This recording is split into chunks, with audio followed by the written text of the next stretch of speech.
sejahtera buat kita semua. Puji syukur kehadirat Allah Subhanahu wa taala. Salam dan salawat tak lupa kita haturkan kepada junjungan kita Nabi besar Muhammad sallallahu alaihi wasallam. Allahumma sholli ala. Karena kita semua sudah bisa dan hadir di acara pada hari ini, Pak Kadis, Pak Ketua PHRI, Pak Ketua Asita, dan Pak Iwan sahabatku. Terima kasih untuk MC dadakan ini, juga kaget diundang pun tidak, cuma datang saja karena saya selalu semangat dengan namanya pariwisata. Saya selalu pengen hadir karena saya pengen Makassar harus banyak tamunya. Tepuk tangan buat kita semua. Terima kasih. Baik. 1000. Assalamualaikum warahmatullahi wabarakatuh. Waalaikumsalam. Selamat pagi, salam sejahtera bagi kita sekalian. Om Swastiastu, Namo Buddhaya, Salam Kebajikan. Pak Kadis Pariwisata Makassar, Kadis yang sangat berpengaruh di Makassar, juga Ketua Asita Pak Didi, dan Direktur F8 Pak Wawan, dan kurang lebih 1.500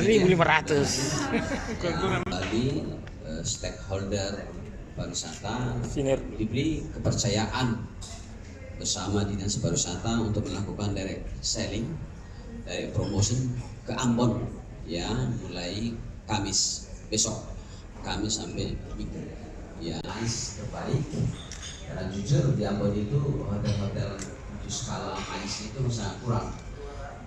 Makanya pemerintahan Ambon itu sering merekomendasikan Makassar menjadi tempat mereka. Makanya Pak Gubernur Pak Lukun mesti tawarkan ke masyarakat Ambon, apalagi kultur adat dan juga tokoh-tokoh Ambon di Makassar sangat kuat.